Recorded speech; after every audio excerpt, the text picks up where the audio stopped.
Hello students, welcome back to my YouTube channel. I hope you have seen the previous two videos on this chapter current electricity. So in this video, in this particular video, we will discuss about resistance.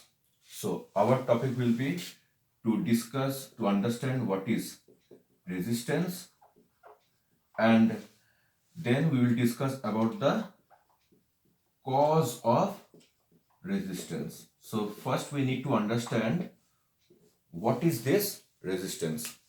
So basically, we will understand resistance in this way. Suppose you are going on a road by your vehicle. Obviously, you cannot drive with the same speed throughout your journey. You have to apply brakes where there are speed breakers. So, so when we go in a particular road, we decrease our speed or we increase our speed depending upon how the road is. If there is speed breaker, then we have to apply the brakes and our speed decreases. And if the road is open or the road is very empty, then we can drive at a very high speed. So basically, what I need you to understand is that when we when we travel in a road, we have to face some kind of obstructions.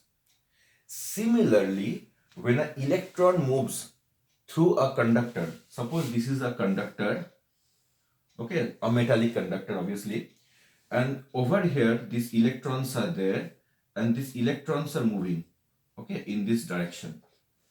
As the electrons moves through this conductor, these electrons, I think, okay, these are the electrons, okay, these electrons will be facing some kind of obstruction, and the obstructions that is offered to the flow of electrons. So what is flow of electrons? Flow of electrons means current. So the obstruction offered to the flow of current, that is called resistance. So these electrons which are moving, electrons if they are moving, that is called current. So obstruction offered to the flow of current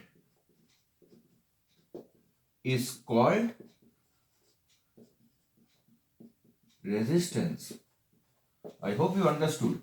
So when the electrons are flowing through a conductor, it is offered some kind of resistance by the conductor itself. The conductor has some particles that does not allow the electrons to move very smoothly. So this obstruction, that is called resistance.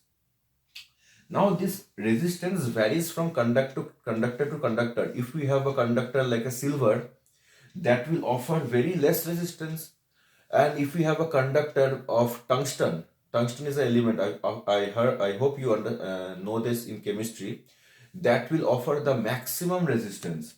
So this resistance varies from conductor to conductor, and what are the factors that are affecting resistance, that we will discuss in some other videos. But right now you have to understand what is a resistance. So I hope you understood what is a resistance, what is the resistance is.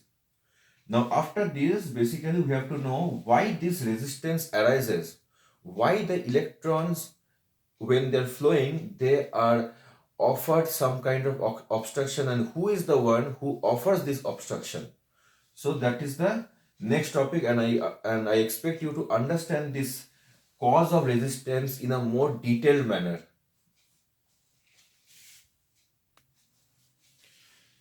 So so our topic is cause of resistance.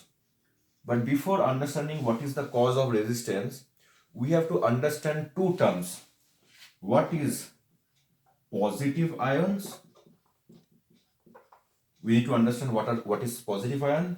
And the second thing that we need to understand is what is free electrons. If we understand these two terms, then it will be easier for us to understand this topic of the cause of resistance.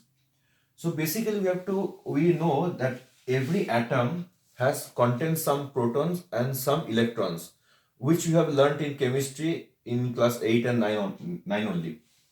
So if there is this atom, this atom has some electrons. So this is the entire atom, and inside the atom we have some protons inside the nucleus, and there are some electrons which are orbiting outside this, in the orbiting, the electrons are revolving in the orbit.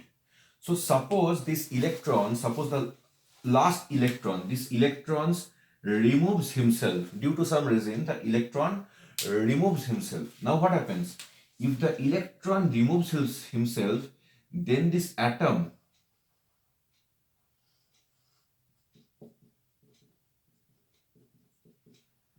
then this entire atom becomes positive charge, because one electron lost, negative charge is lost. So now positive charges are more, protons, the number of protons are more, so this becomes a positive ion. And that electron which is lost, this electron, you can see this electron is lost, this electron will become the free electron. So when an atom loses a electron, that becomes a positive ion. So this is a atom, and this is the atom which has lost one electron, and after losing one electron it becomes positive ion, right? And this is the electron which is lost, and this electron is actually called free electron. I hope you understood what is positive ion and free electron. Now, one thing about positive ion that you have to know, they are stable, means they are always in the state of rest. They do not move. So positive ions do not change their position. So they are in the state of rest. They are in the state of rest. And free electrons, they can move freely. So these free electrons, they are in a state of motion. State of motion. They can move easily in the entire conductor. So I hope you understood what is positive ion and what is free electron. Now we can come to our topic, that is the cause of resistance. Now you can see that I have drawn a conductor. Inside the conductor there are many positive ions, although I have drawn 6, but there are many positive ions. So these positive ions are with red circles. You can see these are the positive ions and they cannot move. And these green dots that you can see, these are the free electrons. Now what happens is that these free electrons which are there, they collide with themselves. These free electrons, this will collide with another free electron. So the free electrons collides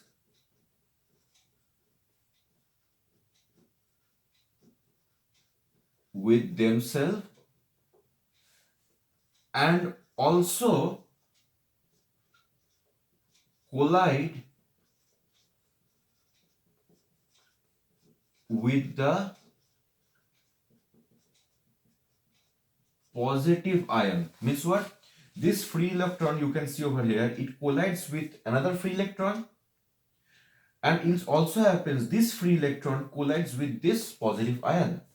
So this free electron collides with this positive ion, and this free electron is colliding with another free electron.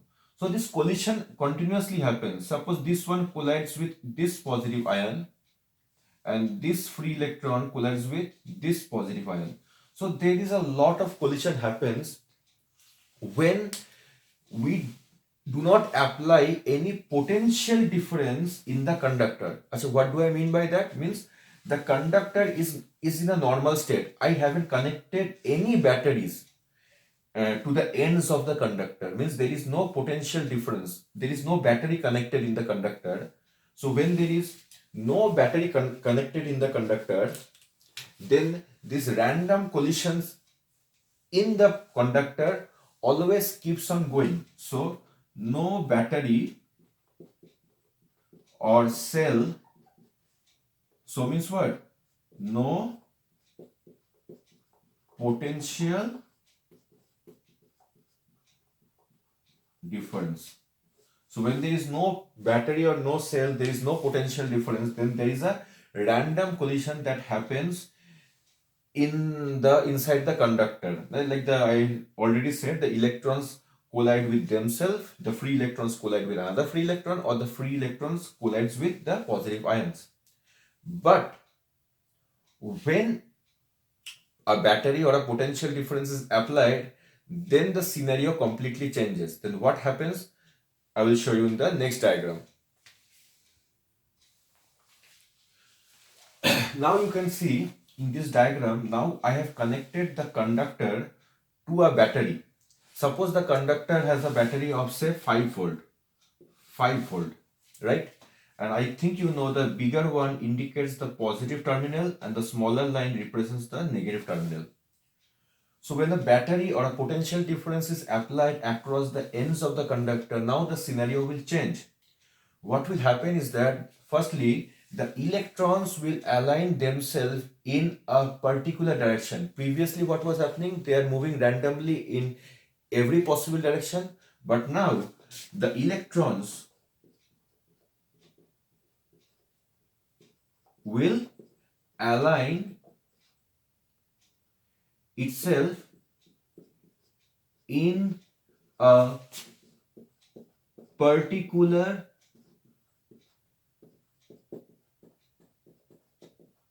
direction. You can see, so what will happen, these electrons will align themselves in this particular direction. Now they will not move any randomly. Okay, now listen, see, this story, see, if I have to tell you the exact thing, the electrons actually start their journey from this negative terminal, because this negative terminal has excess of electron.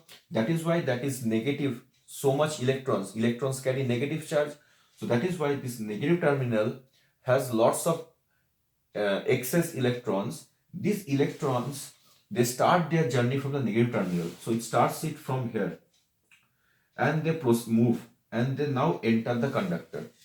So now what happens is that the electrons has the tendency to go towards the positive terminal, because obvious matter that electrons are negatively charged and they will go towards this positive terminal. So electron starts their journey from here. Now as potential difference is applied, as I am giving this battery, the electrons initially start with acceleration. Means what? Their speed increases. The electron moves very fast, very fast, very fast until here. As it reaches the conductor, now the situation changes. Now electrons right now want to travel very fast, but what happens? It collides with the positive ions. So electrons, now you can see, uh, as they are moving through the conductor, they are getting themselves collided with the positive ions. As a result, these electrons, the speed of the electrons, that will decrease. So what will happen? Electrons will travel, actually in electrons will move, electrons will flow with increased speed. So electrons will flow with increased speed. But as it reaches the conductor, what happens? It collides. But the electrons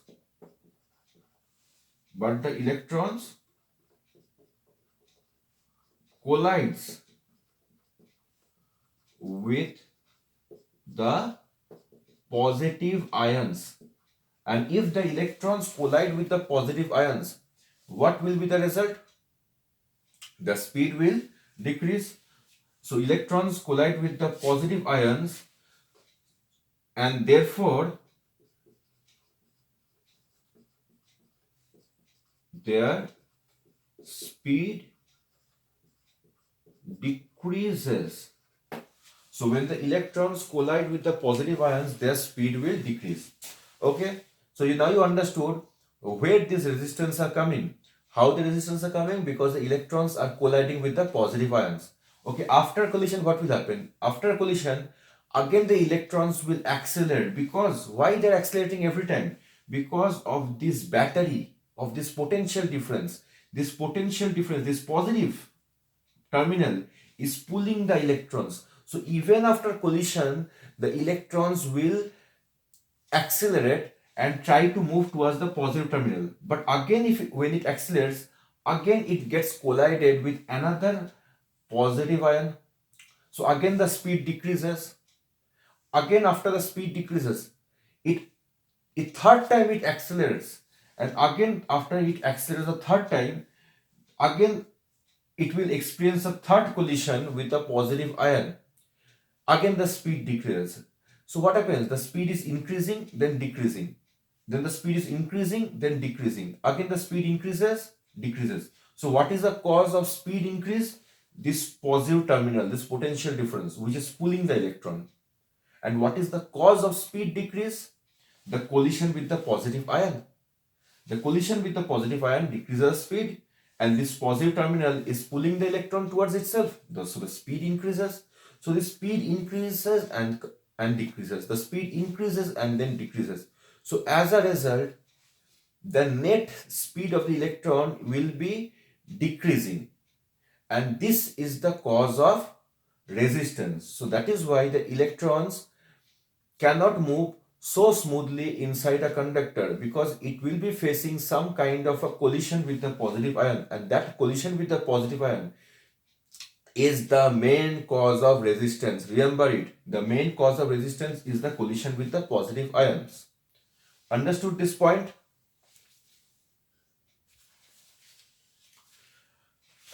Also, you have to know the meaning of the word drift. This word drift, drifting means, you can say in a way that electrons are not something which is stopping, something which is moving and stopping, moving and stopping, moving and stopping. That kind of a motion is called drift. So if you see that electrons are not moving in a bulk, but they are drifting and moving. So electrons are not moving in a bulk. Don't think that electrons are moving in a bulk. No. Electrons are coming till here. After that, they are moving and stopping, moving and stopping, moving and stopping. This is called drifting. So electrons will not move in a bulk, but rather they will drift. So electrons will not move in a bulk, rather they will drift and move. Understood this point? So basically, I think I've explained you the cause of resistance and of course what is resistance. So if you have any problem, just you can write in the ask the question in the comment section, and if you want the notes of this, whatever I taught, the notes are given in the link. Check the description box. You will get the link. You can download the notes and go through it. And before I leave, I want to just say one thing, that one point I missed, that resistance of a conductor, it depends on suppose this is a conductor, the resistance of this particular conductor depends on the number of electrons these electrons have encountered. So resistance depends on the number of collision. Resistance depends on the number of collisions encountered by the electrons. So if the electrons have encountered more collision, then of course the resistance of this conductor will be more. And certain metals, I'm telling you, silver. In silver, the number of positive charges are very less, and if the number of positive charges are very less, positive ions are very less, then what happens, the electrons will be offered the least resistance. So that is why silver is the best conductor of electricity, but we do not use it in our household house electric wires, because that is quite expensive. So rather we use similar similar metal but cheaper, that is aluminum or copper. So if the conductor like silver, which has least number of positive ions, that will offer the least resistance, because if we have less number of positive ions, then less number of collisions. And vice versa, if I talk about tungsten, that has the maximum positive ions. If it has maximum positive ions, obviously that will have face more collision. So that is why tungsten offers the maximum resistance. So I hope this concept of resistance is clear to you. So saying that, I'll say bye, and watch my next video, which is I will discuss the Ohm's law. So I have discussed the three physical quantities, that is V, potential difference in lecture number 2, current in lecture number 1 I have discussed, and now I have discussed resistance, that is lecture number 3. So as I have discussed and told you the meaning of potential difference, current and resistance, so in the next video I will discuss what is Ohm's law and what is the VI slope or IV slope, and probably I will do 1 or 2 numericals related to Ohm's law so that it can be better understandable. Saying that, take care, bye.